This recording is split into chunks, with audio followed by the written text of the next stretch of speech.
vamos ter muito conceito de orientação a objeto, tá? E nós vamos usar como linguagem orientada a objeto Java.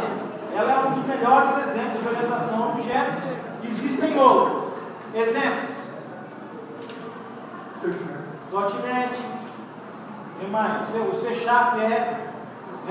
faz parte do pacote .NET. O que mais? PHP, a partir da versão 5, ele é orientando, né? Não é orientado. Nós vamos ver algumas características da linguagem dos orientadores de objetos. A gente vai ver que o PHP ele é malandro em algumas das suas organizações. A primeira é a orientação ao objeto define responsabilidades. Eu fiz um desenho para vocês na aula passada, que foi esse aqui. Bom, isso aqui é programação estruturada. A gente viu em C. Né? Em C a gente programava de forma estruturada. Em orientação ao objeto, a gente vai fazer isso aqui.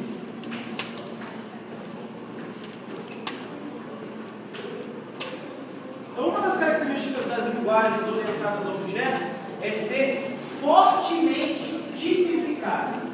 Então, lá dentro do C, a gente viu que tinha o int, o float, o char, que a gente podia combinar esses tipos para criar outros tipos.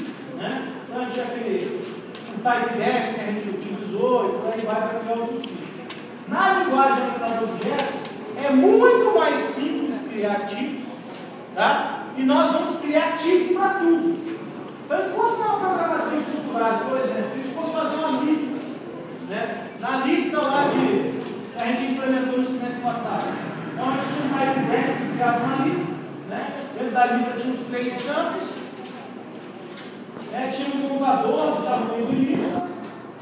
Então, de maneira geral, a gente utilizava uns 4 ou 5 tipos. Se a gente for implementar o mesmo programa em orientação ao objeto, nós vamos ter pelo menos uns 20 tipos diferentes criados. Tá? Ao longo desse curso, nós vamos construir esse conceito. Então, a linguagem orientada ao objeto, ela é fortemente tipificada. O que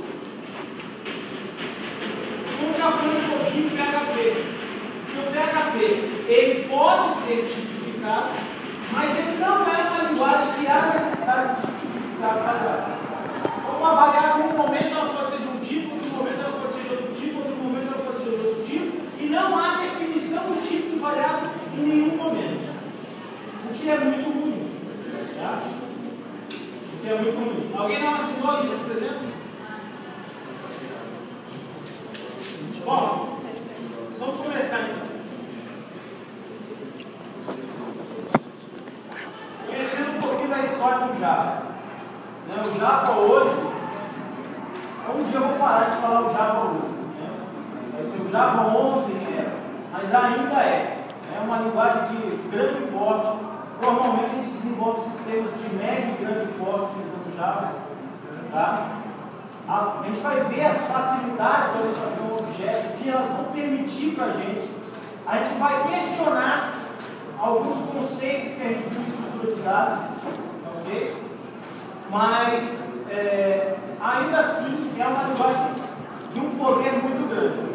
Bom, aplicações de pequeno porte normalmente não devem utilizar Java. Tá? Não devem utilizar Java, porque o custo inicial para se desenvolver Java é muito alto. Então, por exemplo, quando o programador PHP ganha 5, o programador Java ganha 7 ou 8.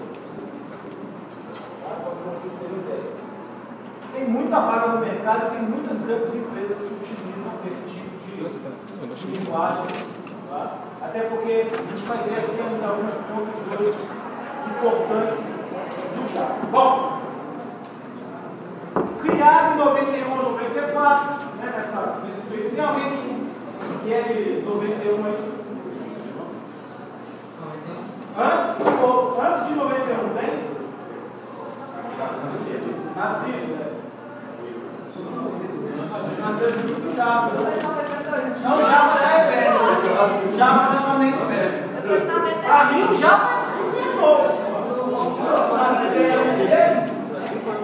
Ó, Bora lá, pessoal, vamos se concentrar aqui. Bom, o Java surgiu mais ou menos nesse período aqui, tá? O Java surge com um objetivo muito específico: controlar equipamentos. Tá? Ele não surgiu para ser uma linguagem comercial tradicional, tá? Não para ser uma linguagem onde a gente desenvolveria qualquer tipo de sistema. Tá? Então, ele surge para controlar a geladeira, controlar a cafeteira. Inclusive, o primeiro eletrodoméstico controlado pela aplicação Java, pelo kit Java, é uma cafeteira. E é por isso que o símbolo do Java é uma xicrinha de café. Tá? É por causa disso. Então, bom, a ideia era tentar tornar todo eletrodoméstico programável. Então, em vez de a gente ter que estudar cada eletrodoméstico, em vez de eu estudar um jeito de programar esse projetor, um jeito de programar esse ar-condicionado, um jeito de programar o controle de luzes, tá? O que se desenvolvia? Se desenvolvia uma controladora padrão para todos esses equipamentos, e essas controladoras tinham a máquina Java para executar codificação vindo de qualquer programador. Tá? A vantagem era que eu não precisava entender da geladeira para programar a geladeira. A outra vantagem era que o meu programa de geladeira para a geladeira desenvolvido para a geladeira da Brastemp também funcionava na geladeira da Consul sem nenhuma necessidade de adaptação.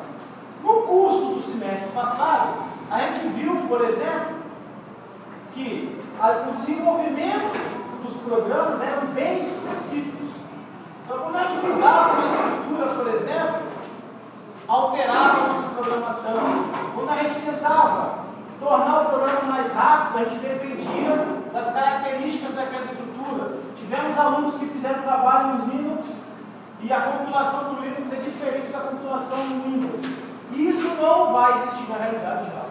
O conceito é ter um programa único que vai funcionar em várias plataformas.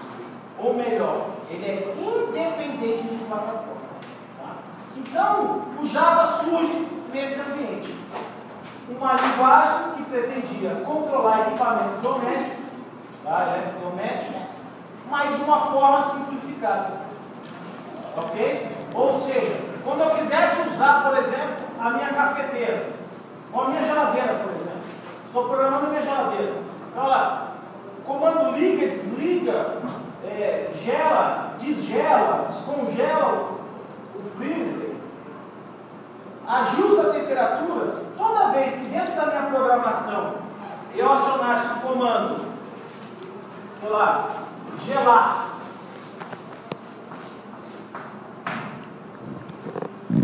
esse comando era o mesmo para a Consul, era o mesmo para a Brastemp, era o mesmo para qualquer tipo de geladeira.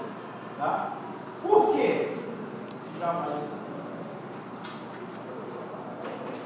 O que acontece é que esse conceito que eles desenvolveram para o Java teve uma portabilidade para a nossa situação real muito interessante.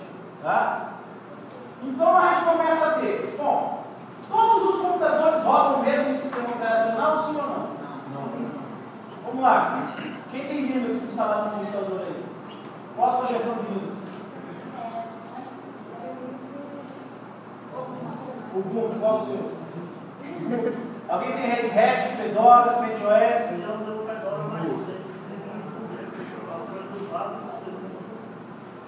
Eu já discordo de você mesmo. É porque o Ubuntu, ele é da linha do Debian. O Fedora é da linha do Red Hat, são concorrentes Linux. Né? Eu, por exemplo, sou da linha Red Hat total. Não posso nem ouvir falar desse Ubuntu aí, fora total. O que mais? Alguém tem Macintosh aí? Alguém tem Apple? Beleza. Que sistema que tem nesse notebook aí? Qual é o Windows?